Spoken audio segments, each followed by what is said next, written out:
Բարև ձեզ, հարգելի ժողովուրդ, բարև ձեզ հարգելի պացիենտներ, պացիենտների հարազատներ եւ հարգելի գոլեգաներ։ Այսօր կփորձենք մի քիչ քննարկել, խոսել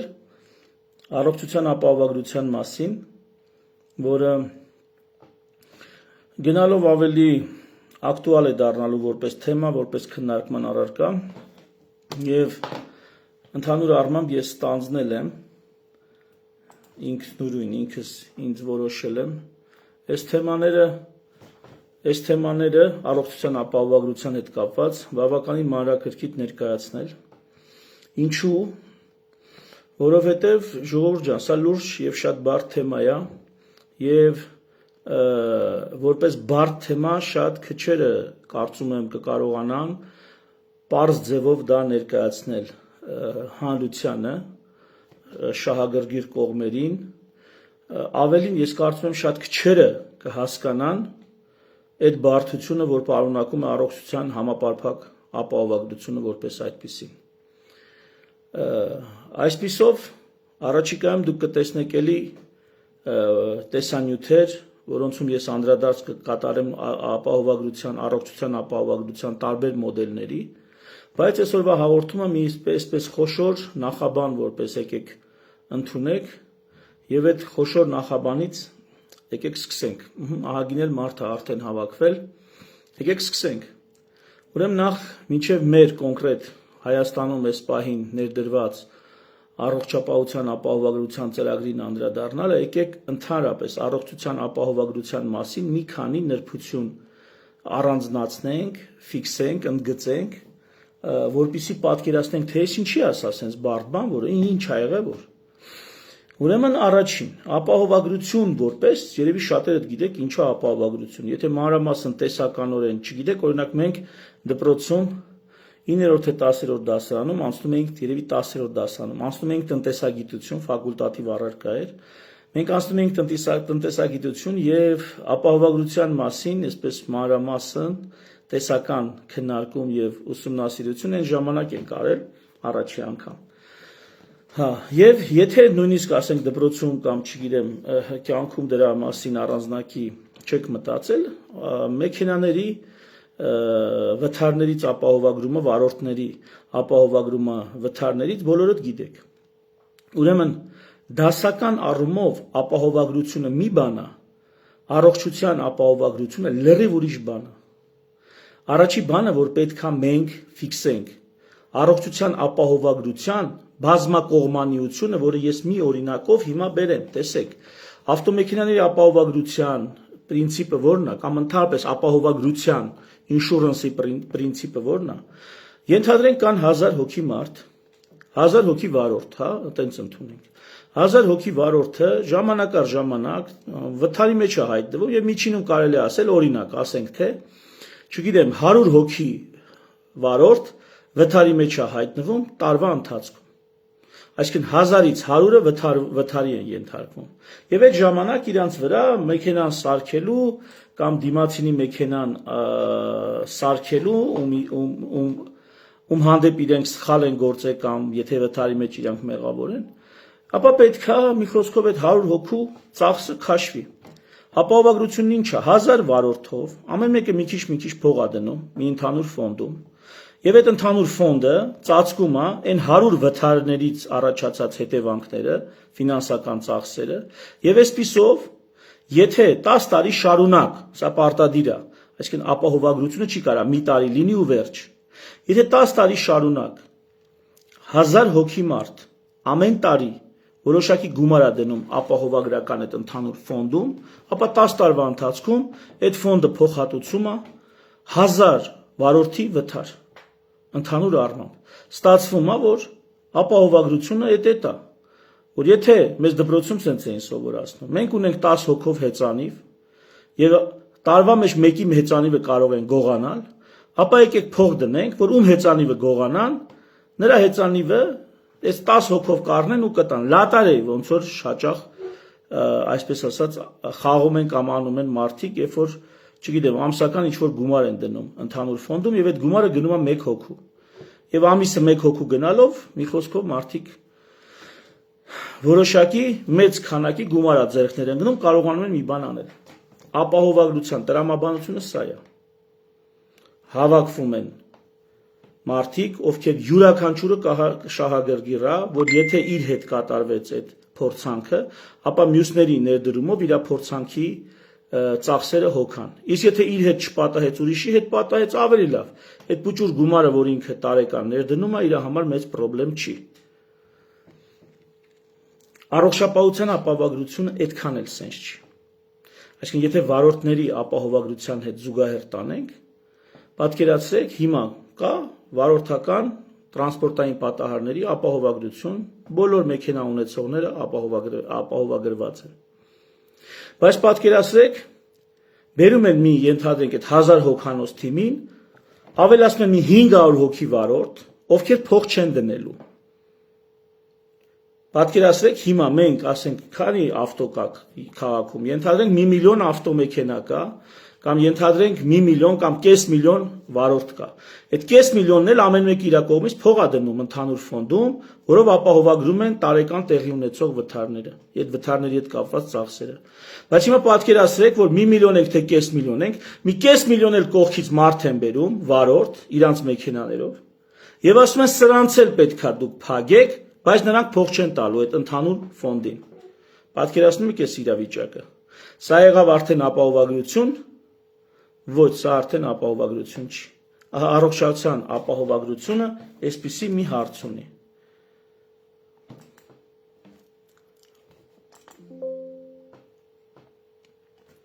Առողջության ապահովագրության մեջ տարիներ շարունակ օրինակ մասնավոր ընկերությունները ապահովագրել են մասնավոր ապահովագրական կամպանիաներում։ Ինգոն ա եղել, Ռոսգոստրախան ա եղել, Ռեսոն ա եղել, Նայր ինշուրանսն ա եղել, Արմենիա ինշուրանսն ա եղել, Սիլ ինշուրանսն ա եղել, տարիներ շարունակ առողջության ապահովագրություն են մարդիկ ստացել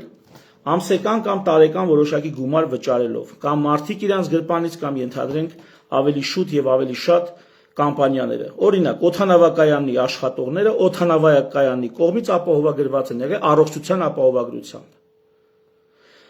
Չգիտեմ, Coca-Cola ֆիրմայի աշխատողները ապահովագրված են եղել։ Բանկերի աշխատողները ապահովագրված են եղել։ Շատ IT կամպանիաներ, օրինակ Synopsys-ը ասենք, իր բոլոր աշխատողները ապահովագրված են։ Եվ այս բոլոր մարդիկ ապահովագրված են եղել մասնավոր ընկերություններում։ Ասենք, չգիտեմ, Ingo-ում ապահովագրված են եղել։ Եղել է առողջական խնդիր, որոշակի առողջական խնդիրներ, սուրը կամ քրոնիկների սրացումը փոխհատուցվել է, չհաշված բացառությունները փոխհատուցվել է։ Հիմա այս ապահովագրական համակարգին բերել են մոտավոր թվերով ասեմ, մոտ 650 հազար թոշակառու,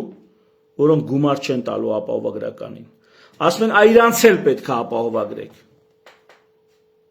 Իրանց էլ հետը Synopsys-ի աշխատողներ, Coca-Cola-ի օդանավակայանի աշխատողներ, բանկերի աշխատողներ։ Այ որ ամեն ամիս դուք ինքներդ ձեզ ապահովագրում եք, հիմա հաշիվները փոխվել է 650 հազար մարդ պետք է ապահովագրվի։ Իսկ եթե այսպես ավելի ստույգ թվերով խոսեմ, ապա ինչա տեղի ունենում։ Երկրում կա 200,000 դրամից ավել ստացող մոտ 410 հազար քաղաքացի։ Այս 410 հազար քաղաքացիներից ամսեկան ուզում են 11,000 դրամ մոտավորապես, որպեսզի նրանք ապահովագրեն իրենց, պետությունն էլ իր հերթին, կրկնակի ավելի շատ գումար, ինչքան էս 400 հազարն են տալի, բյուջեից է տալի, լրացուցիչ, եւ ստացվում է մի հատ ընդհանուր ֆոնդ, որի 1/3-ը 11,000 դրամ ամսեկան վճարելով տալիս են աշխատողները, 2/3-ը հարկերից է ձևավորվում, տալիս է, այսպես ասած, պետությունը նախկին պետպատվերի փողերը, այսպես ասած։ Բերում են, սարքում են մի հատ ֆոնդ, որով պետք է ապահովագրեն մարդկանց։ Բայց ստեղ այն փողն էլ, որ բյուջեից է եկել, մարդիկ իրենց գրպանից են տվել, չէ՞։ Ովքեր են տվել։ Աշխատողները։ Թոշակառուները հարկեր վճարում են, աշխատանքից ոչ չեն վճարում։ Միգուցե գույքահարկ վճարում են։ Ավելացված արժեքի հարկ ինչ որ բան, անուղղակի թաքնված հարկեր վճարում են։ Բացահայտ հարկեր, ինչպես աշխատող մարդիկ չեն վճարում։ Հիմա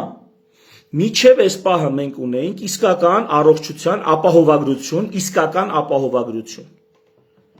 որտեղ ասեցի, ոնց որ ավտոմեքենաների ապահովագրությունն է, ով ավտո ունի, նա փող է գցվում ընդհանուր ֆոնդում եւ վթարի ժամանակ օգտվում է ընդհանուր ֆոնդից։ Առողջության ապահովագրությունը այդպես չի։ 100,000-ներով, նույնիսկ ավելի շատ, քան այն մարդիկ են, ովքեր ավտո ունեն, տվյալ դեպքում 200,000-ից ավել աշխատավարձ է ստանում։ Ավելի շատ մարդիկ մտնում են այդ ծրագրի մեջ։ Սա արդեն առողջության ապահովագրություն չի, սա արդեն մաքուր ապահովագրություն չի, սա արդեն սոցիալական ապահովության ծրագիր է։ Պատկերացրեցիք։ Ըստ էության, այն ինչին մենք ասում ենք առողջության ապահովագրություն, ահա ինչով է ինքը բարդ, որ ինքը զուտ, մաքուր ապահովագրություն չի։ Իրա մի պուճուր մասը, կեսից պակասը ապահովագրությունը այն 400,000 քաղաքացիների հետ կապված, բայց 600,000 քաղաքացիների մասով ինքը սոցիալական ապահովություն է, թոշակ է, այսպես ասած, առողջապահական թոշակ, եթե կարելի է այսպես ասել, որ վճարում են առողջապահական թոշակառուներին։ Եվ սա զուտ, մաքուր ապահովագրական համակարգի հատկություն չի։ Սա սոցիալական ապահովության, թոշակավորման, սոցիալական պաշտպանության ծրագրի դրսևորում է։ Եվ այս երկուսը, չէ՞ որ թոշակառուները տենց էլ կա, չէ՞, աշխատող մարդիկ հարկ են վճարում, բյուջեից մարդկանց թոշակառուներին թոշակ է տրվում։ Սա կարելի ասել ապահովագրություն։ Ոչ, սա թոշակ տալը սոցիալական ապահովություն է, սա ապահովագրություն չի, սոցիալական ապահովություն է։ Սոցիալ նախարարությունն է սրանով զբաղվում, այսպես ասած։ Հիմա այս երկու հասկացությունը խառնել ենք իրար։ Եվ անունը դրել ենք առողջության ապահովագրություն։ Նե չի որ սխալ անուն ենք դրել, բայց սա արդեն մի փոքր կամ շատ ավելի բարդ բան է, քան ուղղակի առողջության կամ մնացած ապահովագրությունները։ Հրդեհներից ապահովագրություն, հրդեհից ապահովագրում են այն մարդու տունը, ով որ վճարել է դրա համար։ Գողությունից ապահովագրում են այն մարդու ունեցվածքը, ով վճարել է դրա համար։ Ընդհանրապես ապահովագրության, ես կրկնում եմ նույն բանը, բայց ժողովուրդ, էսի կարևոր է։ Իսկ հիմա առողջության ապահովագրության մեջ ապահովագրում են մարդկանց, ովքեր ոչինչ չեն վճարել դրա համար, ոչինչ։ Եվ այս մարդիկ ավելի շատ են քանակով, եւ այս մարդկանց հանդեպ պատահող հիվանդագին դեպքերը բազմապատիկ ավելի շատ են, քան թե այն մարդիկ, ովքեր վճարում են այդ ապահովագրության համար։ Հասկացանք։ Ինչու՞մ է բարդությունը։ Եվ այս բարդությունը ինչի է բերում, որ եթե օրինակ ավտոմեքենա եք ապահովագրել, ապահովագրական համակարգը մի քիչ էս կողմ, մի քիչ այն կողմ, լիարժեք կաշխատի, այո, էֆեկտիվությունը իրա ցույց կտա, ապա եթե դուք սոցիալ տրամաբանությունն ու սոցիալ գործերը վերեկցել եք ապահովագրությանը, առողջության, դուք ստանում եք մի հատ պրոբլեմատիկ իրավիճակ, որ չես կարող ասես, համակարգը կձգի թե չէ, փողերը կհերիքացնեն թե չէ, ապահովագրությունը կաշխատի թե չէ։ Եվ եթե որոշակի փորձառություն, գիտելիք, տեսական եւ գործնական հմտություններ իմանալով մարդիկ կարող են ավտոմեքենաների ապահովագրություն կազմակերպեն, ծրագրեն, նախագծեն եւ ներդնեն, մի քանի տարվա մեջ էլ հղկեն սխալները, թերությունները, կատարելագործեն եւ ամբողջ վարորդական համայնքին ապահովեն այդ ծառայությամբ, ապա առողջության ապահովագրության համար ամենևին բավարար չեն այդ գիտելիքները, այդ փորձը, այդ հաշվարկները, միջազգային տարբեր օրինակները ամենևին բավարար չեն։ Առողջության ապահովագրության համար հանճար պիտի լինես, հանճար բառից բուն իմաստով, որպեսզի Հայաստանի պես երկրում, որտեղ ասում եմ, սոցիալ ոլորտի ինքնին խնդիրներով լեցուն է, Հայաստանի պես երկրում, որտեղ 400,000-ն աշխատում են, 600,000-ը թոշակ են ստանում։ Ես խոսում եմ 200,000 դրամից ավել աշխատողների մասին։ Որպեսզի կարողանաս այսպիսի երկրում դու առողջության ապահովագրություն ներդնես եւ աշխատացնես։ Ավելին, հաջորդ տարին գործազրկությունը մի քիչ շատացավ, աշխատողների եկամուտները մի քիչ շատացան, քո համակարգը կարա փլուզվի։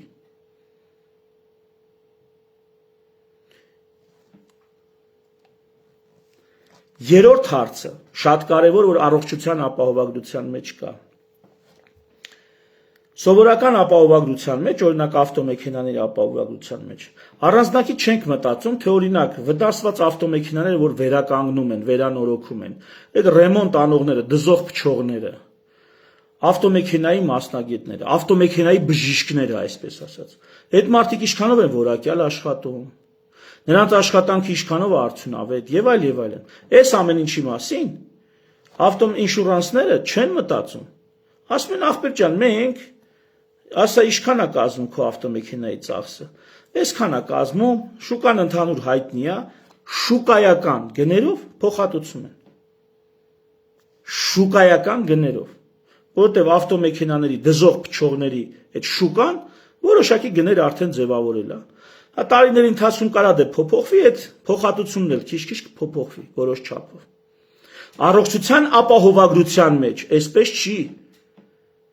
Առողջության ապահովագրության փոխհատուցումները չեն հաշվում, տենա շուկան ոնց է։ Շուկային չեն նայում։ Բերում են պարտադրված գներ, պարտադրված սահմանափակումներ։ Եվ սա էլ մեծ առանձին մեծ թեմա է։ Շուկային անտեսելու պատճառով փլուզվել է սովետական միությունը։ Եթե կարելի է այսպես ընդհանուրացրած ասել, ապա շուկայական կարգավորիչը, շուկայական կարգավորումները անտեսելով, վարչահրամայական կարգավորումների վրա հույսը դնելով, կործանվել է սովետական միությունը, աշխարհի թիվ 1 կամ աշխարհի թիվ 2 գերտերությունը, կործանվել է։ Շուկայական կարգավորումները Սովետ միության օրին եղած մի ուրիշ պետություն կամ ավելի վատ վիճակում եղած մի ուրիշ պետություն, Չինաստանը, շուկայական կարգավորումները ներմուծելով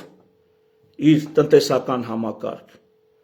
կործանումից փրկվել է հերիք չի, այսօր էլ աշխարհում թերևս ամենահարուստ երկրներից մեկն է, չունեմ, Ամերիկայից հետո երևի Չինաստանն է։ Երբ որ ներմուծել է շուկայական կարգավորումներ, այսինքն ընդհանուր հիմա ասենց այս մի մեր ուղիղ եթերի մեջ երկար չծավալվելու համար շուկայական կարգավորիչը դա հանճարեղ բան է մարդու ուղեղից, մարդու այսօրվա գրած ծրագրերից, համակարգչային ծրագրերից ու բոլոր այսպես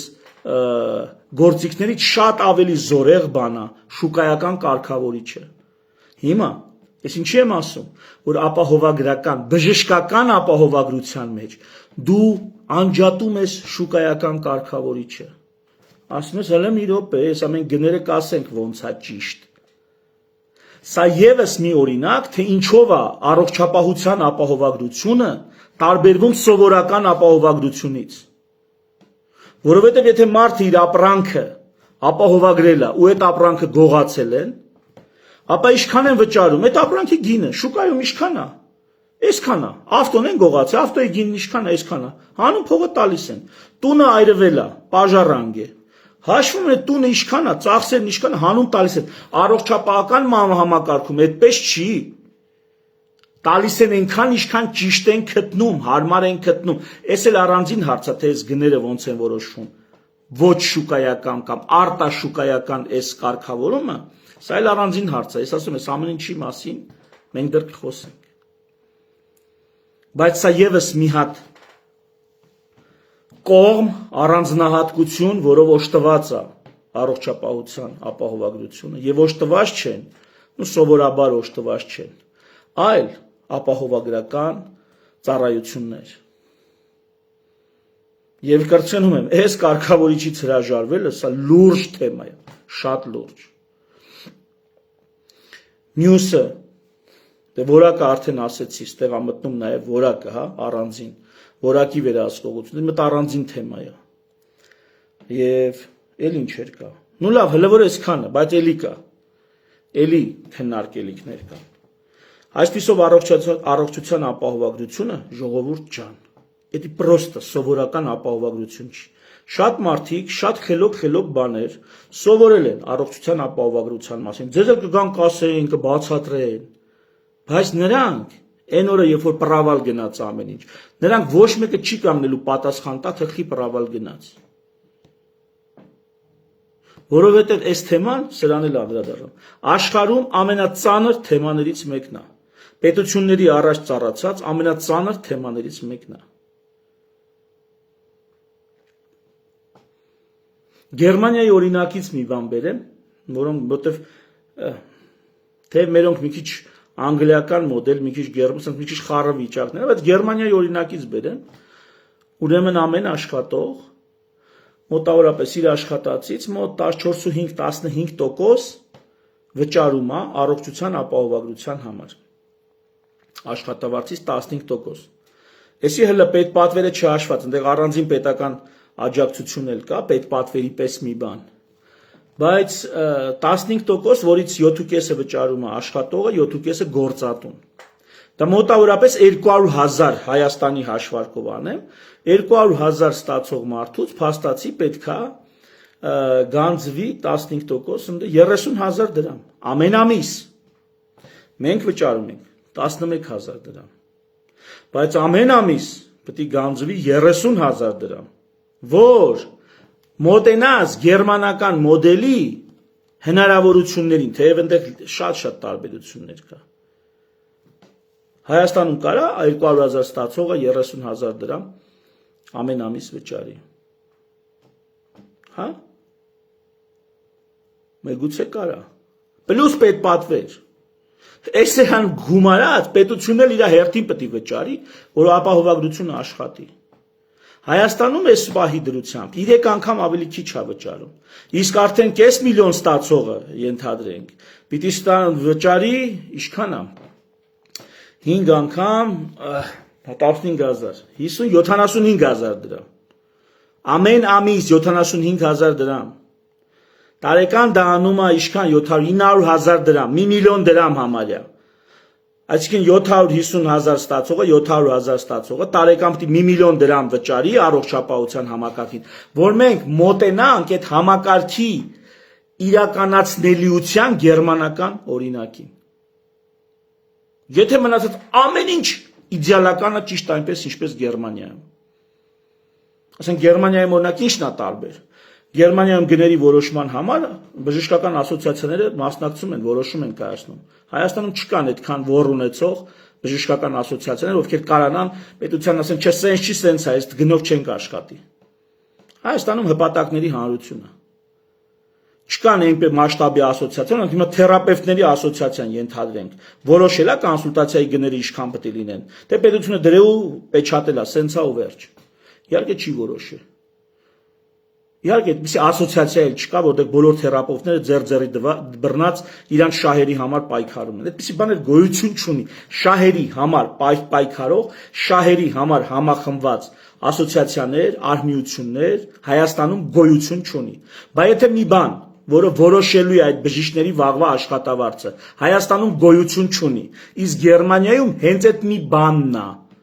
վաղը բժիշկների աշխատավարձը ապահովում, այդ ապահովագրական համակարգում։ Ահա եթե դա գոյություն չունի, ոնց պիտի Հայաստանում ապահովագրական համակարգ աշխատի, բժիշկներ գոհ մնա կամ թեկուզ դժգոհ լինի, բայց այնքան չափավոր, որ դա չաշխատի աշխատանքի որակի վրա, չազդի աշխատանքի որակի վրա։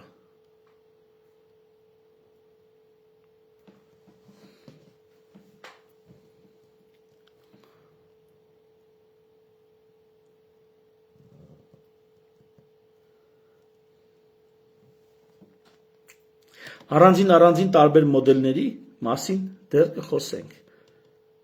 Բայց ելի եմ ասում, սա լուրջ հարց է, սա առողջության ապահովագրությունը դա խաղոպար չի։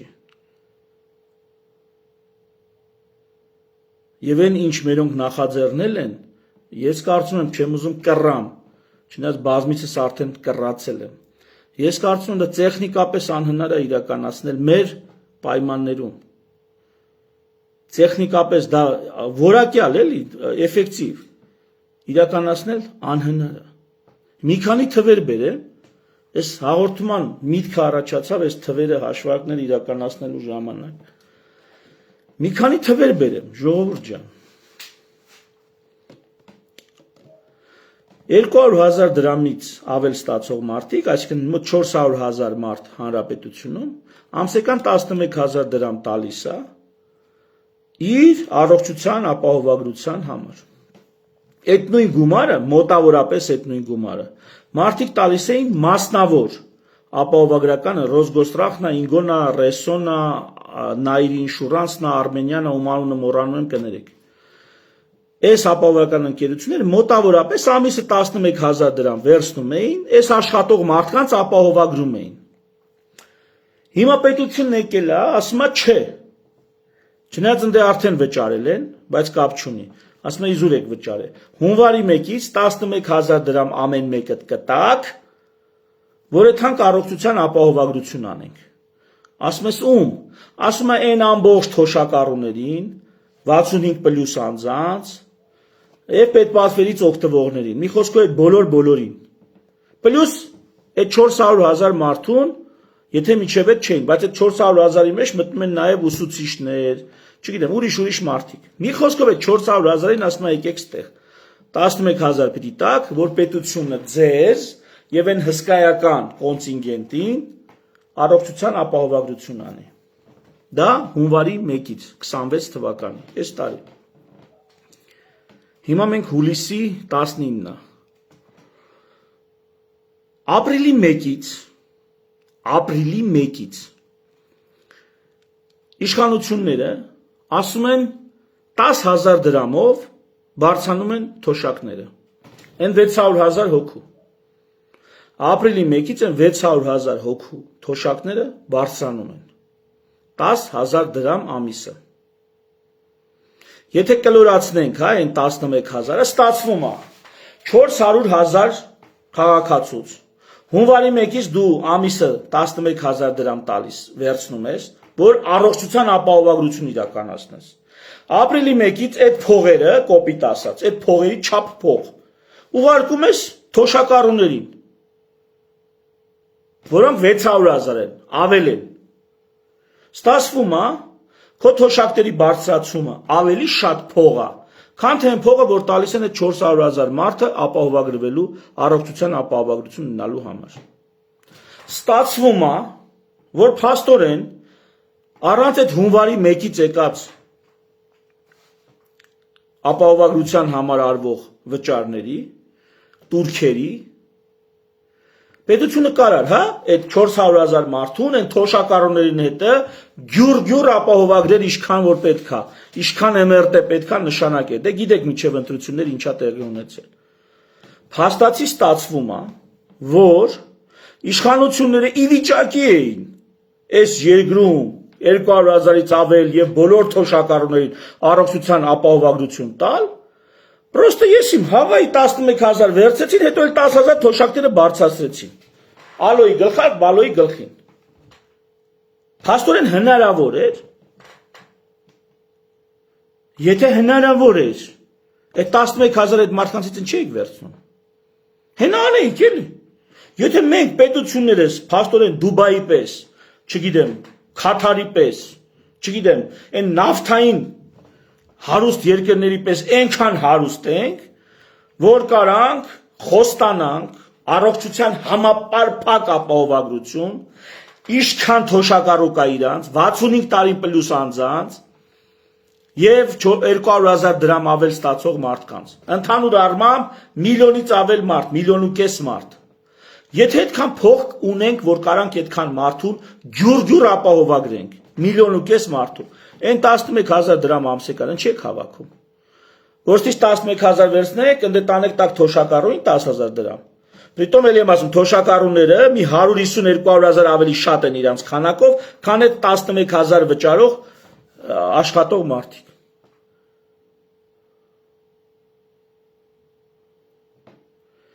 Եթե հնարավոր էր փողին չի հավաքեցիք։ Իսկ եթե ժողովուրդ ջան հնարավոր չէր ու իրոք այդ փողի հույսին էին, ապա թոշակները բարձրացումը փաստորեն թոշակները բարձրացնում, այդ ապահովագրության համար турքերը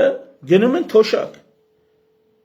Հազիվ հերիքում են այն մարդկանց բարձրացած թոշակները։ Թոշակները ինչի են բարձրացրել, հիմա այս քաղաքական, նախընտրական կամ հետընտրական քաղաքականի հետ չեմ կապի։ Չեմ կապի, դուք իզնից լավ գիտեք, որը ինչի համար են արել։ Հիմա ես ընդամենը փորձում եմ նեյտրալ դիրքերի ժողովուրդը, ու ինչի նեյտրալ դիրքեր, որտեղ ասում եմ հարցը լուծում է պահանջում, անկախ նրանից ով է իշխանություն։ Բայց գոնե հիմա մի հատ այս պրավալը, որ հասունանում է, այս պրավալի ֆոնին եկեք հասկանանք ինչ են արել, ինչի համար են արել, ու սա ուրա գնում։ Հետո մեկիկ կանդրադառնամ առանձին տեսանյութերով։ Փաստորեն այդ 11,000-ը բերել են, ու հիմա այդ 11,000-ը հաշվեք կորած է գնում է թոշակառուներին։ Պլյուս այդ թոշակառուներին մի հատ էլ առողջապահական թոշակ են տալի։ Այսինքն առնվազն 1/3 ծավալով, ինչպես որ պետությունը իշխանությունները ներկայացրել, իշխանություններն ասել էին, բյուջեից տալիս ենք ամբողջ ծրագրի համար անհրաժեշտ 2/3-ը, քաղաքացիները 200,000-ից ավել ստացողները փակում են 1/3։ Հիմա 1/3-ը դեֆիցիտ է, չկա։ То 1/3-ը չէ, դաժե 1/2-ն է դեֆիցիտ։ Չկա։ Այդ փողը չկա։ Այդ դեֆիցիտը ինչով պետք է փակեն։ Պահուստային ֆոնդից։ Ինչա պահուստային ֆոնդը։ Բյուջեն երբ որ գրում են, մոտավորապես մեր ամբողջ բյուջեն մեր երկրի մոտավորապես 10 միլիարդ դոլար է, դա իմացեք։ Այսինքն 26 թվականին Հայաստանի Հանրապետության պետական ուրեմն բյուջեով նախատեսված ծախսերը կազմում են 10 միլիարդ դոլար։ Այդքան փող է պետք, որից 1.5 միլիարդ դոլարը չկա, դեֆիցիտ է։ Իշխանությունները պիտի պարտ քանեն։ Այսինքն այս տարվա հաշվարկով հաշվարկված է, որ պիտի ծախսվի 10 միլիարդ, որից 1.5 միլիարդը չկա, չի ելնելու, ուրեմն պիտի պարտ քանեն։ Ումից ներքին պարտքն ու արտաքին պարտքը, պետական պարտքը պիտի ավելացնեն, այսպես ասած։ 1.5 միլիարդ այս տարի հաշվարկել են, որ պետական պարտքը պիտի ավելացնեն։ Այսինքն պահուստային ֆոնդը որն է, պահուստային ֆոնդն էլ այդ ընդհանուր 10 միլիարդի մոտ 5%-ի չափով փող է դրվում էքստրենի սիտուացիաների համար կամ բյուջեով նախատեսված ծախսերը եթե կարևոր են ու չեպեալում չեն կարողանում ընդ փոխհատուցելու համար։ Հիմա այս մարդիկ 10,000 դրամ ամիսը թոշակառուներին խոստացել են պահուստային ֆոնդի հաշվին։ Եվ հունիս ամսին արդեն պահուստային ֆոնդից առողջության ապահովագրությանը փող է գնացել։ Այսինքն հերիք չի ապրիլից թոշակներին են պահուստային ֆոնդից փող տվել։ Հունիսից էլ առողջապահության ապահովագրությանն են փող տալի պահուստային ֆոնդից, որ ձգեն, չկա փող։ Պրիտոմ այն պայմաններում, որ միլիարդ ու կեսն էլ դեֆիցիտ է, այդ փողն էլ չկա։ Այդ փողն է պետք է ճարեն, դասից վարկ պետք է վերցնեն, ներսուց ժողովրդին պետք է, չգիտեմ, բանկերին պարտատոմսեր պետք է ծախսեն եւ այլ, ծախեն։ Այդ էլ չկա։ Ինչ անելու ապահովագրության հետ, ինչ եք կարծում։ Եկեք մտածենք։ Կամ մի տեղից մի լավ բարեկամ պետքա սրոճնի միլիարդավոր դոլարներ հասցնի, իսկ ով կարա լինի, օրինակ մեր շատ սիրելի բարեկամ Ադրբեջանը նավթային մեծ գումարներ ունի, ինչ է, որ կարող է եւ աջակցի։ Բա մենք էլ որը համար ենք հարևան, եթե նեղորը իրար ձեռի չբռնենք։ Հա կարող է Թուրքիան կամ Եվրամիությունը, բայց ամենահարուստը այս մեջներից պատրաստակամը երևի թե մեր հարևան Ադրբեջանն է, որը մեր նեղորը, իսկ ավելի ճիշտ մեր իշխանությունների նեղորը, ոնց էլ չլինի, մի քիչ փող կտա, մի քիչ փող կտա, եւ այս ծախսերը մի ձև կփոխենք փակել, որտեղ փող չկա։ Ինչով է արտահայտվում այդ փող չլինելը։ Համավճար են ավելացնում։ Ավելի ես կարծում եմ, որ մինչև 30% համավճարը կավելացնեն։ Այսինքն, եթե այն պետության բյուջեից եկող փողն էլ մի տեղից ճարեն, այն 2/3-ը, 1/3-ը, որ արդեն Աշխատողներից վերցում տալիս են թոշակառուներին, սենց։ Այս գրպանից հանում, այս գրպանը դնում։ Ուրեմն 1/3-ով պիտի համավճար դառնան բոլոր ծախսերը։ 1/3-ով դառնալու են համավճար։ Ուշացումները, հերթերը, ես կարդամ Տիգրան Ջրբաշյանի ստատուսը, շատ հետաքրքիր ստատուս է գրել, կարող եք Facebook-ում մտնել, ծանոթանալ։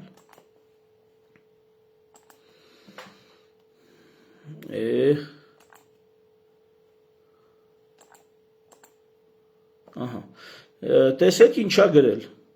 Նախ, ասում է պարտադիր բժշկական ապահովագրություն։ Եթե քաղաքացին պարտավոր է վճարել, համակարգն պարտավոր է հաշվետու լինել։ Իհարկե հաշվետվություններ չկան։ Երկար բարակ Տիգրան Ջրբաշյանը բացատրում է, որ աշխարհի փորձը ցույց է տալի, որ ապահովագրական ընկերությունները կամ կառավարությունները անպայման 3 ամիսը 1, 6 ամիսը 1, ամենաուշը տարին 1 մանրակրկիտ հաշվետվություն են ներկայացնում, թե ինչ են անում։ Մերոնք այդ հաշվետվությունը չեն ներկայացնում։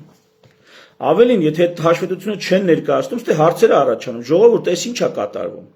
Դուք իրոք տակից դուրս եք եկեք, առաջի տարին եք ներդրել, դուք իրոք կարող եք դրա տակից դուրս գալ։ Իսկ եթե դուրս եք գալիս վիր խաշվի։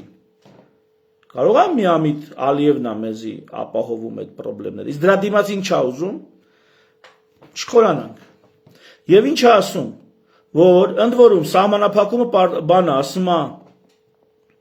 առողջության համընդհանուր ապահովագրության համակարգը Տիգրան Ջրբաշյանն է ասում։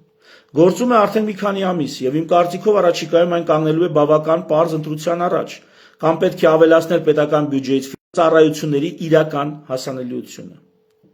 Ընդ որում սահմանափակումը պարտադիր չէ, որ արվի որևէ ծառայության ապահովագրական փաթեթից պաշտոնապես հանելով։ Այսինքն պաշտոնապես չեն ասի սահմանափակվում է։ Դա կարող է տեղի ունենալ նաև ավելի աննկատ ձևերով։ Հիմա ինչ է անելու իշխանությունը, ուշադիր, ինչ կարող է անել։ Հերթերը երկարացնել։ Եթե հերթերը երկարացնում ես, ինչքան հերթը ձգձգվում է, այնքան մարդիկ հիասթափվում են, թողնում գնում են մասնավոր, փողով են անցնում։ Այսօր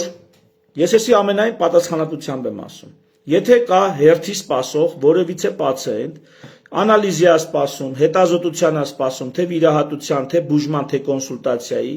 անկախ նրանից դուք ինչի եք սպասում, ինչի համար եք հերթի մեջ գտնվում։ Ես ձեզ խոսք եմ տալիս, եկեք քեշ փողով, կանխիկ փողով, եկեք այդ նույն գործը, ես այդ օրը կամ հաջորդ օրը ձեր համար կազմակերպեմ։ Ամենաառաջին հասանելի օրը ես ձեր համար էդի կազմակերպեմ։ Եթե իհարկե այնպեսի պահ չի, որ այդ վիրահատությունը պետք է արտասահմանից մեկը անի, դուք սպասում եք 2 շաբաթ, որ դա արտասահմանից գա, այդտեղ վիրահատի գնա, օրինակ։ Եթե այս տեսակ խնդրեմ չի, ցանկացած մեկը ով էսով հերթի մեջ է, ես ձեր հերթը հաջորդ օրն իսկ տեղը գցեմ, եթե դուք կանխի գումարով մտնեք հիվանդանոց կամ այդ ինչ վիրահատության կամ այդ ինչ կոնսուլտացիայի։ Այսինքն հերթի մեջ եք, որովհետև ապահովագրությունն է ձեր փոխարեն վճարելու։ Եթե դուք անձամբ ձեր գրպանից վճարելու եք, դուք հերթի մեջ չեք։ Սա ի՞նչ է նշանակում։ Սա նշանակում է իրականում փող չկա, անգեր, փողին մուննատ։ Իսկ փողը ով պետք է տա։ Ապահովագրության ֆոնդը։ Բայլով պետք է տա։ Չէ որ խոստացել է, որ կտա։ Հարկային բեռը ավելացրե մարդկանց վրա, որ կտա։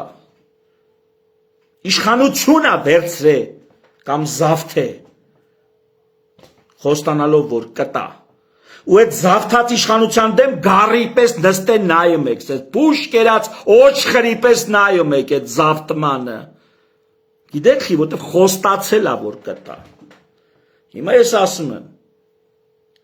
հերթի եք կանգնած, ուրեմն փող չկա, որտեղ այդ նույն բանը փողով հնարավոր է կազմակերպել։ Բայց եթե փողով հնարավոր է, ուրեմն ի՞նչն է խնդրումը։ Փողը, փողի չլնելը։ Որտե չկա, ֆոնդում չկա։ Չեմ ուզում խոճապ տարածեմ։ Գիտեմ, ես հարցը լուծելու են, ասում եմ, 100 տեղի 100 ձևի լուծում կա, բայց հերթը արդեն չեպե է։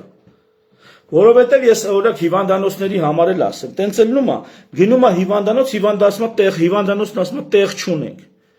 Ընկեր տեղ չունես, մի հատ թազա կորպուս սարքի տեղ չունեմը ո՞րն է։ Հիվանդը գնում է հիվանդանոց պարկելու, ասում է տեղ չունենք։ Տեղ չունես, երկու հատ դաշտային հոսպիտալ բանը, վրաններով խփի այդ կայանատեղի ու մտ կամ չգիտեմ, Բաքու մտ,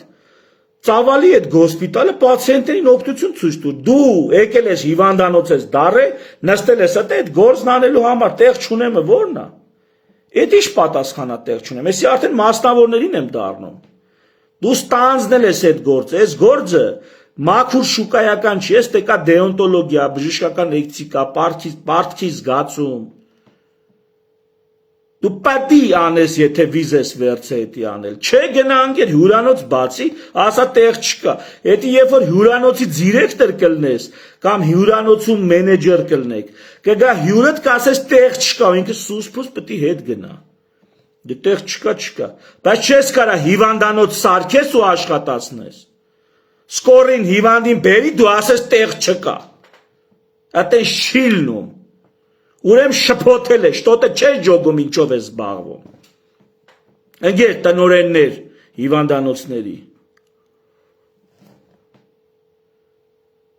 Չի կարա հիվանդանոցում տեղ չլինի։ Պալատկա խփի, դաշտային հոսպիտալ ծավալի։ Ինչ ուզում ես արա։ Թազա կորպուս սարքի։ Ինչ ասում տեղ չկա։ Կամ պետությունը, կառավարությունը, երբ չեք ֆինանսավորում այդ հիվանդանոցի։ Ինչ եք ֆինանսավորում։ Բա ռեզերվ չունենա, բա չեք հաշվարկե ինգեր։ Ձեր պոզիտիվ պարտականությունն է։ Ոնց կարա պետության մեջ մարդը գնա հիվանդանոց, ասել տեղ չկա։ Շաբաթ օրը ծանր հիվանդ ունեի։ Որ հիվանդանոց գրել են տեղ չկա։ Եթե այդ մարդը աստված չանի, մի բան լներ, ինչ էր լնելու։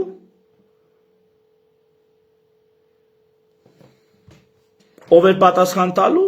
Չէ, ասեք մեկը մեռնի, որ իրար գանք։ Ձևական մի երկուսին կպաշենք, հետո ամեն ինչ կմնա նույնը։ Մի խոսքով էս հերթերի հարց, այսինքն մի սիմպտոմը, որպեսզի մենք տենանք, որ պետությունը շտոտը, այսինքն իշխանությունները շտոտը չեն ձգում, լինելու է հերթերը երկարացնելը։ Մյուսը ուղեգիր ստանալու պայմանների խստացումը։ Ասելու են հիմա ուղեգիր չենք տալի այս պայմաններով, տալու ենք այս պայմաններով։ Բժշկական կազմակերպությունների համար քանակական սահմանաչափեր սահմանելը։ Ասելու են լիմիտ կա, այսքանից ավել չընդունեք։ Ասեք տեղ չկա։ Լսակ ինչ։ Ասում ասեք տեղ չկա։ Չեմ ասում հենց սենց է, բայց էսի լրիվ տրամաբանականը, որ կարան այս ձևով այդ չեղած փողերը պարտակեն, ցույց չտան, որ ծրագիրը պրավալ են տվել։ Իրական ինքնարժեքի ցածր սակագներ կիրառելով։ Այսինքն ինչ անշամ իրական ինքնարժեքի ցածր։ Հիվանդանոցը պատրաստ է աշխատելու, տեղը կա։ Բայց պետությունն ասում է, ես այդ վիրահատության համար հենց հիմա այդպես դեպք գիտեմ ու արդեն ահագին ժամանակ։ Նույնիսկ կարող եմ ասեմ դեպքեր։ Որտեղ նախապես պայմանավորված, ֆիքսված գներով ծառայությունները հիվանդանոցը իրականացնում է։ Պետությունը արդեն տևական ժամանակ ասում է փողը չեմ տա այդքան, գինը թանկ է, եւ այլ, այսինքն սկսում է պետությունը, օրինակ շատ մասնավոր բժշկական կազմակերպություններ, անհատ բժիշկներ, փոքր կլինիկաներ չեն վերցրել ապահովագրության այդ ծրագրից, չեն ուզում օգտված լինեն, չեն ուզում ապահովագրությամբ սպասարկեն, ինչի, որովհետեւ այն գումարները, այն թվերը, որ պետությունը ապահովագրությունը, իշխանությունը ասում է մենք կփոխհատուցենք, ծիծաղալու թվեր են, ծիծաղալու գումարներ են։ Հիվանդանոցը կարա իր հպատակ բժշկին ճիպոտով, տեսել եք եգիպտական բուրգերը կառույց, բանը պատմության դասագրքում, գոնե իմ սերնդի, ես 80 թիվ եմ։ Մեր հին աշխարհի պատմության դասագրքում տես նկար կար, թե ինչպես են ստրուկները կառուցում բանը, եգիպտական բուրգերը, այդպիսի մեծ քարերը, այսպես մի կերպ քաշելով, բրթելով, չգիտեմ, այնտեղ մեկը ճիպոտով այս ստրուկներին է ասենց աշխատացնում։ Ահա հիվանդանոցներ կան, որ լիքը sense բժիշկ ունեն։ Մի հատ օթի մեջ ճիպոտը տեսան, թափով 2000 դրամով կոնսուլտացիա են գրում։ Այտենց բան կա։ Ահա բայց շատ կամ 4000 դրամով բուժում են գրում։ Հա, ու տենց ամսով տեր են լում այդ հիվանդին։ Ամսով տերեն լում է հիվանդին 4000 դրամի դիմաց։ 160 դրամով կոնսուլտացիա է անում։ Աշխատավարձը մի պացիենտից 160 դրամ է բժշկի։ Մի դեպք առանձին է պոլիկլինիկայում։ 160 դրամով կոնսուլտացիա է անում։ Ահա լիքը մարդիկ, ովքեր ասում են չենք այդ ձեռեք առում, չենք անի մենք այդ գումարներով։ Այդ գումարներով չենք աշխատի։ Հիմա ահա երբ որ sense գումարները ասում, հիվանդանոցներն ասում են չենք աշխատի։ Պետությունն էլ ասում է կեղտոտ հիվանդանոցները չեն աշխատում։ Պետություն չէ, իշխանություն, ապահովագրությունը։ Ասել է ես փողը տալիս եմ, նրանք չեն ուզում վիրահատել։ Հասկացաք։ Նրանք էլ ասում են այն ինչքան քո փողը որ տալիս ես, այդ ուղիղ այդ տված այդ փողի չափ մենակ նյութածախսն է իմ։ Հələ իմ աշխատավարձ, աշխատողի անձնակազմի աշխատավարձ, դրանք չենք հաշվում։ Մենակ նյութածախսը քո տված փողի չափ է։ Մենք այդ վիրահատությունը ո՞նց անենք։ Ապահովագրության վեճին չի։ Մի խոսքով սպասեք։ Էսա իրական ինքնարժեքից ցածր սակագներ կիրառելով, փոխհատուցվող դեղերի ցանկը սահմանափակելով, կամ ծախսերի մի մասը կրկին քաղաքացու վրա թողնելով։ Օրինակ, կանչելու են ասեն, բարև ձեզ, դուք ծխող եք, այո, ձեզ չենք տալի սիրտանոթային հիվանդությունների, բրոնխոօբստրուկտիվ հիվանդության, թոքի քաղցերի եւ այլ բուժումներ։ Օրինակ, ասում է, քիչ ես տալի, բժիշկ ջան, ասում է բժիշկն ասում է, ես կապ չունեմ, ֆոնդը չի տալի։ Ֆոնդը ասում է, բա խի տամ։ Դու ծխող ես, դու ինքդ ես մեղավոր, որ դու տենց հիվանդության մեջ ես հայտնվել։ Հիմա գնա քեզ փող չի ասնում։ Այն օրը կառավարության նիստին քննարկում էին, որ այդ ոնց ալնում բոնուսներ, yani բոնուս տան նրանց, ովքեր ծխելը թարգում են։ Եթե նույն տրամաբանությամբ կարելի է պատժել նրանց, ովքեր ծխելը չեն թարգում։ Ու եթե նեղանանգան պատժելու են, բա ինչ են անելու։ Կանչելի անձի ասի դու չաղ ես, ախպեր ջան։ Եթե դու չաղ ես, նշանակում է քո մոտ շաքարային դիաբետ, ճնշում, սրտի իշեմիկ հիվանդություն, ռիսկեր են։ Նիհարի, թե չէ դեղերը չեմ տա։ Չաղերին կասեն ձեր դեղերը չենք տալի, նիհարներին կասեն ձեր դեղերը տալիս ենք։ Սենց ցանկը կրճատ, ցուցակը կրճատվեց դեղերից օգտվողների։ Ես չեմ ասում հենց սենց են անելու, բայց սրանք մոտեցումներ են, որոնք այս գլխից արդեն Սրանք ռիսկեր են, որոնք, այսինքն վտանգներ են հնարավոր, ռիսկեր են, որոնք մենք պետքա ճանաչենք ու գնահատենք։ Եվ եթե սա տեսնենք հանգարց պաշտոնական մարմնի կողմից իրականացում, դա մեզ համար արդեն անծանոթ ինչ-որ անհասկանալի բան չթվա։ Խնդրեմ, խելոք մարդ Տիգրան Ջրբաշյան, նախապես այս ամեն ինչը նշել է։ Ծախսերի մի մասը կրծին քաղաքացու վրա թողնել, այսինքն համավճարը։ Եթե անկեղծ ես ինքս անձամբ կարծում եմ, որ շատ հարցեր պետք է լինեն համավճարով եւ բավականին զգալի համավճարով, որպեսզի այդ ինչու տենց այդ առանձին խոսան։ Ամեն ինչ չէ, բայց այսպես ասած եթե կենաց մահու հարց չի, ապա համավճարը ճիշտ է։ Եվ սա կարա մեր մոտ համ համակարգի կայացմանը օգնի, համ փրկի կայացող համակարգը ներդրված համակարգը կործանումից կարա փրկի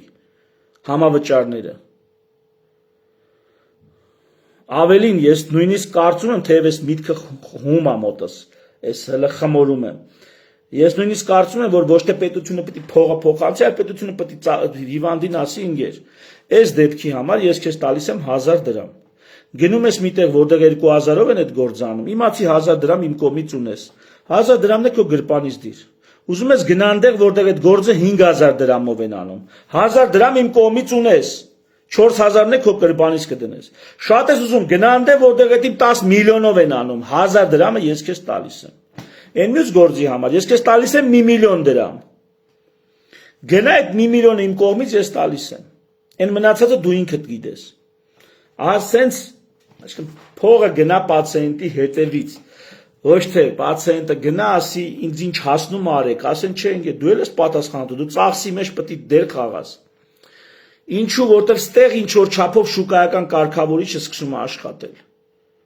Շուկայական կարգավորիչից հրաժարվելը ժողովուրդ լուրջ չեպե է։ Ես չեմ ասում, որ ամբողջ բժշկությունը շուկայական, գները պիտի շուկայականով ձևավորվեն։ Ես դրա մասին չեմ ասում։ Ավելի շուտ ծախսերը պիտի շուկայական տրամադրությամբ չլինեն, այս տրամաբանությամբ չլինեն։ Այսինքն, այնպես չլինի, որ բժիշկը ինչքան շատ անալիզ գրի, այնքան լավ։ Այս նկատի ունեմ, շուկայական տրամաբանություն չպետք է լինի այս հարցում։ Բայց թե այս անալիզը ինչ կարժենա, դրա գնի ձևավորման մեջ շուկայական բաղադրիչը պետք է լինի։ Այլ բան, որ բժիշկը պիտի բարեխիղճ ձևով ընտրի այն անալիզները եւ միայն այն դեղերը, որոնք խիստ անհրաժեշտ են տվյալ կլինիկական իրավիճակում։ Ոչ թե ինչքան շատ այդքան լավ։ Ինչքան մեջքի ցավով պացիենտ կա, MRT, յամեր են անում 100,000 դրամանոց։ Ինչի մար այ ընկեր։ Ինչի մար։ Ին այդ յամերը որ արեցիր, տեսար 2, 3 կամ 5 մմ-անոց գրիժա կամ դիսկերը նստած են։ Ինչ ես անելու։ Ինչ ես անում։ Հա հիմա յամերը ձեռը տա, ինչ ես անում։ Ոչ մի բան, էլի նույն բուժումն ես անում, ինչ որ միջև յամեր անելը պետք է անեիր։ Առանձնակի խիստ ցավեր, սաստիկ ցավեր, ինչ որ սիտուացիա, վերջիններով գայդլայններ կան դրա համար։ Համատարած սաղին յամեր, համապարած սաղին կատե։ Էն էլ ինչ կատե ու ինչ յամերներ։ Էն էլ ինչ կատե ու ինչ յամերներ։ Մեկը լինի այդ բժիշկներին, ովքեր այդ դիագնոզները հետազոտություն, մեկը լինի դրանց յամեր ու կատե անի։ Այսինքն ինչքան բանգա բութուլկա պատասխանա գրում։ Ինչքան բանգա բութուլկա պատասխանա գրում։ Այս մի բժիշկի նայած յամերը կամ կատեն արժի ենթադրենք օգտակարությամբ 10 միավոր։ Այս 10 միավորանոց արդյունավետությամբ աշխատող բժիշկներ երկրում ենթադրենք 10 հոգի են, բայց 100 հոգի կատե ու յամեր են նայում։ Երկրով 1։ Այդ 100 հոգու օգտակարությունը 2, 3, 4 միավոր են, բայց փողը նույնն է դուրս գրվում ֆոնդից։ Այսինքն նույն 100,000 դրամը կամ նույն 50,000 դրամը գնում է թե այնտեղ, որտեղ այդ նայող բժիշկը 10 միավորանոց օգուտ է տալի, եւ այնտեղ, որտեղ այդ նայող բժիշկը 3 միավորանոց օգուտ է տալի։ Ու սրա հետևից ոչ ոք չի եթում։ Ես եմ ասում, առողջապահական ապահովագրություն դա լուրջ թեմա է, այ ընկեր։ Դա ավտոմեքենայի ապահովագրության պետք չէ։ Շուկայական գինը էսա գնա ով դզող փչողը տով կլնի։ Սա շատ լուրջ թեմա է։ Թեկուզ հենց այն պատճառով վճարողը իրավունք ունի հաշվետվություն ստանա, ինչպես Տիգրան Ջրբաշյանն է ասում։ Ոչ միայն ֆինանսական, ես էլ եմ ասում, այլ նաև որակի երաշխիքների մասով։ Որակի երաշխիքներն ուր են։ Ուստեղ մի խոսքով Տիգրան Ջրբաշյանի էջը մտեք,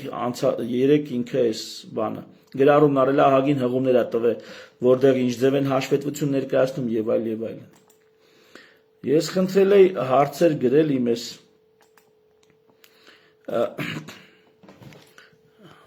հարցերին պատասխանեմ եւ փորձենք սահմանափակվել։ Լևոն Գալստյանն ասում է, կարող է բժիշկների բունտ լինի։ Ոչ, բժիշկների բունտ չի լինի, Լևոն ջան։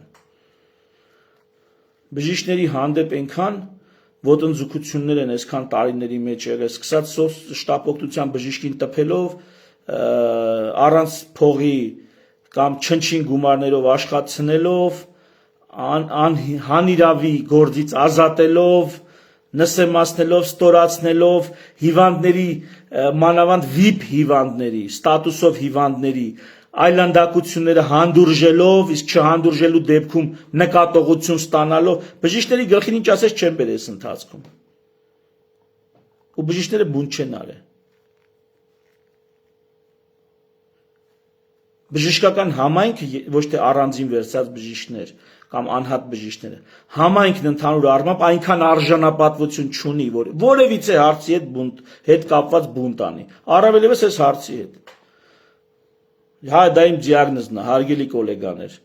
Մենք կոլեկտիվ մեր ինքնությամբ այնքան արժանապատվություն չունենք, որ մեզ վերաբերվող մեր իրավունքներին եւ արժանապատվությանը վերաբերող որևիցե մի ոտնձգության դեմ բունտ անենք։ Ջերմ բարևներս։ Ու ես ընդունվել եմ բժշկական համակարգ։ Այսպես ա եղել, այս 20 տարուց ավել է բժշկական համակարգում եմ, ինստիտուտը չհաշված։ 20 տարուց ավել ես բժշկական համակարգում եմ, հələ այդ վիճակն է։ Անցանք առաջ։ Արթուր Պողոսյան ասում է, եթե ապահովագրված անձը կորցնում է աշխատանքը ժամանակին չցուցաբերված բժշկական օգնության պատճառով։ Դե պետք է ապացուցվի, որ ժամանակին չի ցուցաբերվել, կամ ինչի ժամանակին չի ցուցաբերվել։ Ապահովագրությունը փոխհատուցում է դա թե ոչ։ Իհարկե չի փոխհատուցում։ Ապահովագրությունը սկի անհրաժեշտ է չի փոխհատուցում, որ մնաց թե ածանցված, ածանցյալ, այսինքն այդ հիմնական խնդրից բխած այլ խնդրը փոխհատուցի։ Գրանուշ կամ երևի Հրանուշ Գևորգյան։ Միշտ հետաքրությամբ լսում եմ ձեզ, պարոն Մանուսյան։ Ես շնորհակալ եմ ձեր հետաքրությամբ լսելը ինձ ոգևորում է եւ մուսայա տալի, որպեսզի ես շարունակեմ աշխատել, ուսումնասիրել եւ ձեզ ներկայացնել, մտորել, հասկանալ, ձեր հետ կիսվել իմ հասկացածով։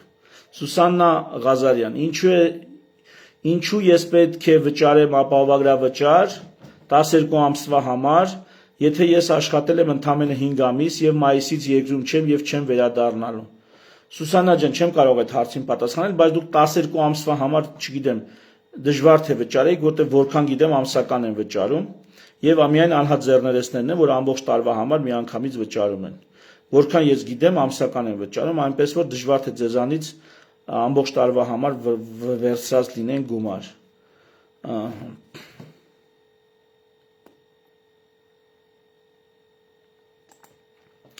Ուրիշ հարցեր չկան։ Ամփոփենք։ 11,000 դրամները, որ վճարում էին 200,000 դրամ եւ ավել ստացող անձինք, ուղիղ գծով գնացել են թոշակների 10,000 դրամ բարձրացումներին։ Այնպես որ այդ փողերը ապահովագրության ծախսերի մեջ չկան։ Ապահովագրության ծախսերը մնացել են մաքուր բյուջեում եղած եւ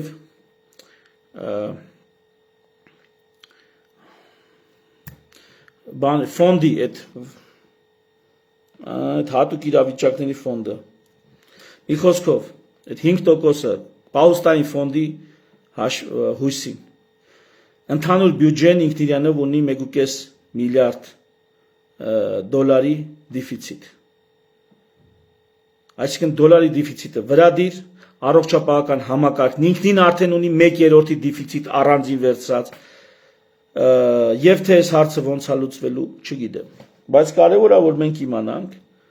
որ առողջության ապահովագրություն դա խաղոպար չի, դա ըստ էության այն ապահովագրությունը չի, որով մենք գիտենք ավտոմեքենաների մյուս խնդիրների հետ կապված, մյուս ռիսկերի հետ կապված։ Սա ապահովագրություն է, որը իր մի փոքր մասով, մաքուր ապահովագրությունը իր շատ մեծ մասով սոցիալական ապահովության ծրագիր է, կոպիտ ասած առողջապահական թոշակ է, որ տալիս են մարդկանց։ Իսկ թոշակների բարձրացումը երկրում, որտեղ աշխատողներն իրենք հազիվ իրենց հարցերն են լուծում, սա մեծ խնդրեմ է։ Շատ մեծ խնդրեմ է։ Թոշակները կարած բարձրացնես այն երկրում, որտեղ մարդկանց գործերն այնքան լավ է, որ արդեն ավել հարկեր կարան տան, կամ գործերն այնքան լավ է, որ այդ մեծ փողեր կարող են տրամադրել այլ մարդկանց թոշակների բարձրացմանը։ Մի երկրում, որտեղ ամեն երրորդ մարդն է աշխատում եւ 3-ից 2 հոգին ուղակի չեն աշխատում, տունը նստած են, կամ այդ մարդու բերած հացին են սպասում, կամ թոշակ են ստանում, այդ ամեն 1/3 քաղաքացիներին երկրի, ովքեր աշխատում են այս կամ այն ձև, եւս լրացուցիչ ծախսերի տակ բեռ հարկային կամ հարկային բեռի կամ турքերի տակ գցելը ժողովուրդ սատկացնելու է ամբողջ տնտեսական ակտիվությունը։ Սրան լուծում է պետք։ Մենք պիտի սրա լուծումն ունենանք։ Ես մի դասախոսություն էի լսում անգլերենով բանը Yandex-ը թարգմանում է, էլի, ռուսերեն, գցում եմ Yandex-ով, թարգմանում է դասախոսություններ լսում եմ։ Առողջության ապահովագրության մասները, այդ նվթվում Ամերիկայում արված փորձերի, այնինչ արել են եւ դրանից բացի փորձնական էլ մի քանի բաներ են արել ու ըստ էության ձախողվել են։ Գերմանիայի մոդելը, բրիտանական մոդելը, սրանք իրանց հերթին լուրջ խնդիրներ ունեն, այսինքն ինչ խնդիրներ։ Հայաստանում էս ուղիղ վճարման ճանապարհով ահագին լավ բաներ է, տրադիցիաներ է ձևավորվել, ժողովուրդ ջան, որոնք պետքա պահենք ապահովագրությունը մտցնելով։ Այսինքն մեր մոտի լավը պետք է պահենք եւ բրիտանական, գերմանական, առավել եւս ամերիկյան այդ վատ կողմերը, պաբոչնի էֆեկտները ապահովագրության համակարգի, չբերենք կողենք մեր համակարգի մեջ։ Եվ պիտի իմանանք, որ ամեն համակարգ անխուսափ կողմնակի ազդեցություններ ունի։ Ես մի քիչ ներվայնանում եմ, երբ որ մարդիկ փոխանակ կողմնակի ազդեցությունը չեզոքացնելուց կոսան, ասեն դե դա բնորոշ է դրան։ Հələ պատկերացրեք բանը, մորֆիով ցավազրկում ես հիվանդին, արդեն լավացել է, դարել է նարկոման, անդադ մորֆի է ուզում, ասես ընկեր մորֆիով ցավազրկելուց առաջ կարող է մտածենք ինչ որ մի երկու ալտերնատիվ բան։ Ասի դե դա բնորոշ է դրան, որ դառնում են արդեն նարկոման։ Չէ, դա բնորոշ չի։ Եթե բնորոշ է, դու ինքդ պետք է այդ կողմնակի էֆեկտները վերացնես։ Կամ հորմոնալ բուժումներ անելուց կողմնակի էֆեկտներ կա, հա, բայց չես կարա այն աստիճան թողես այդ էֆեկտները խորանան, զարգանան, հետո ասես վայ, ես քիչ սենց եղավ։ Հիմա տեսեք։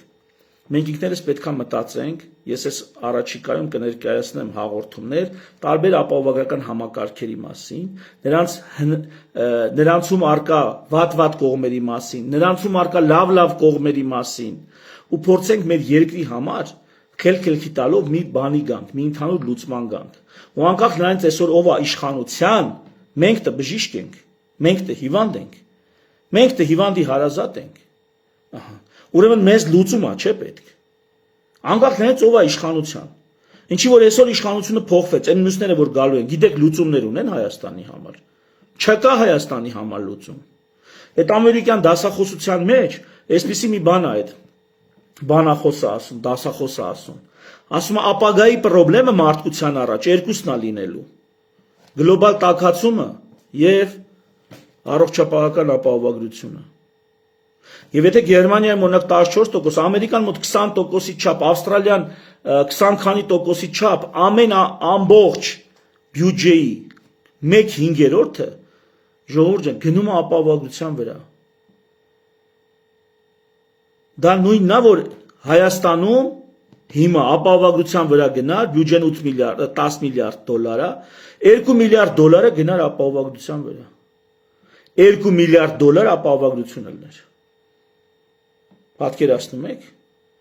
Բայց ես համոզված եմ 2 միլիարդ դոլարի դեպքում էլ մենք ունենու էինք լրջագույն խնդիրներ։ Ինչի՞, որովհետև ֆունդամենտում փդած, հիմքում փդած, քայքայված, չաշխատող լուրջ բացեր կան, որոնք պետք է խոսանք, բացահայտենք, քննարկենք, լուծենք, առաջ շարժվենք։ Ես ասում եմ, այսօրվա հաղորդումս նախաբան է, որով ես առաջիկայում հաղորդում առ հաղորդում անդրադառնալու եմ առողջության ապահովագրությանը, զուգահեռ տանելով մեր երկրի իրադրության հետ եւ տեսնենք ինչ են կարող խելքի տալով, ինչի են կարող հասնենք։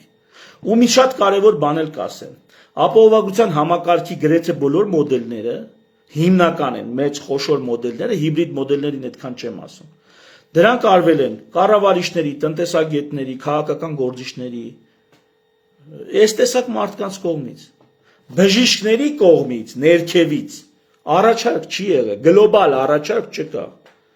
Բոլորը ընդունում են, որ կատարյալ համակարգ չկա առողջապահության, բայց ոչ ոք չի ուզում պրիզնատ գա, որ եթե կատարյալը չկա, ուրեմն զակազ կա կատարյալը ստեղծելու։ Եվ եթե մի հոգի գալիս է առողջապահության ինչ որ համակարգի գլոբալ մոդելային փոփոխության առաջարկով, չես կարա չլսես։ Որը դու ինքդ խոստովանում ես, որ կատարյալ համակարգ չկա, ուրեմն ցանկացած մեկիս գլխում կարա ծագի այդ կատարյալ համակարգի հայեցակարգը։ Եղավ, այ որ կատարյալ համակարգ չկա, սա նշանակում է ոչ թե փագեք սրա նրա բերանը, ով որ նոր առաջարկով, կրեատիվ մոտեցումներով կամ նոր ռիսկերով է հանդես գալի ներկայացնում։ Ոչ թե փագեք ասա, դե լավ ինչ ես խոսում, կատարյալ համակարգ չկա։ Կատարյալ համակարգ չկա, ուրեմն ցանկացած մեկը առաջարկ անելու բան ունի։ Հիմա ոնց որ նստած կոնսիլիումում հավաքվել են, կատարյալ դիագնոզ չկա, դիագնոզը անհայտ է, կամ բուժումը անհայտ է։ Էդ ինչ նշանակում է սաղած սուս մնացեք, ինչ հիմար բան կա կամ հնուց ավանդական ինչ գալիս է, չգիտեմ, Գերմանիայում 1880-ականներից, Բրիտանիայում 1950-ականներից, չգիտեմ, Ամերիկայում եփանից, Կանադայում, Ֆրանսիայում եփանից։ Հա, էդ է, всё, միջազգային փորձը Հայաստանում տեղ չունի, ասա ինչի։ Այդքան աշխատող չկա, այդքան փող չկա, այդ կազմակերպությունները չկան։ Լիքը բան, որ միջազգային փորձի համար պետք է Հայաստանում չկա, այ ընկեր։ Բայց Հայաստանում լուրջ հետաքրքիր բաներ կան։ Շատ լավ բաներ կան Հայաստանում։ Նախ էժան բժշկություն կա աշխարհի ամենամատ։ Շատ ուժեղ բժիշկներ, շատ մատչելի գներով աշխարհի միջազգային գների համեմատ, շատ մատչելի գներով աշխատող համակարգ կա։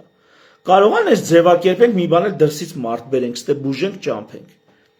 Կարող են այնտեղ Բրիտանիայում, Գերմանիայում հերթի մեզ սպասողը միամիտ որոշի գա Հայաստանում վիրահատվի գնա։ Կարող է sense բաներ անենք։ Առանց գները թրցնելու, տրակցնելու, որ գրավիչ լինենք դասի համար։ Մի խոսքով ասելիքներս էսա բժշկական առողջապահությունը, առողջապահության ապահովագրությունը, բժշկական ապահովագրությունը, ժողովուրդ ջան, դա դասական ապահովագրություն չի։ Եվ դա միայն սոցիալական ապահովություն չի։ Եվ դա միայն որակի վերահսկողություն չի։ Եվ դա միայն ծառայությունը ապահովող կադրերի պատրաստում, նախապատրաստում, որակավորում չի։ Եվ դա միայն շուկայական միջամտության մասին սահմանափակումներ դնելը չի, կամ դրա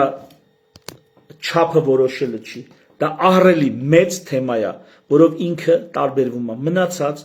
ապահովագրական լուծումներից, մնացած ոլորտներին վերաբերվող։ Եվ քանի որ աշխարհում չկա կատարյալ մոդել, ոչ ոք չի կարող Մարգարեի, այսպես ինքնավստահությամբ մեզ ասել, որ գտել են Հայաստանի համար լավ լուծում։ Նախ աշխարհի համար այդ լավագույն լուծումը գտնված չի, առավելևս Հայաստանի եւ մեր պայմանների համար։ Մենք պետքա դեռ լուծում գտնենք։ Շնորհակալություն բոլոր նրանց, ովքեր ինձ հետևեցին, եւ շնորհակալություն բոլոր նրանց, ովքեր առաջիկայում այս հարցով հետաքրքրված հանդես կգան։ Եվ քանի որ հարցը, այս վերջին նախադասությունն է, քանի որ հարցը վերաբերվում է մեզ, անձամբ հենց մեզ, մեր հարազատներին, ես այս հարցը չեմ ուզում նախընտրական կամ հետընտրական քաղաքական գործընթացների կոնտեքստում ներկայացնեմ։ Ես ուզում եմ այս հարցը խիստ պրոֆեսիոնալ քաղաքական տրամադրություններից եւ ժամանակի պատեհապաշտությունից մաքսիմալ զերծ հարթության վրա մենք խելքի տանք, հասկանանք եւ առաջիկայում այս հարցին էլի կանդրադառնամ։ Շնորհակալություն ուշադրության համար, բարի գիշեր։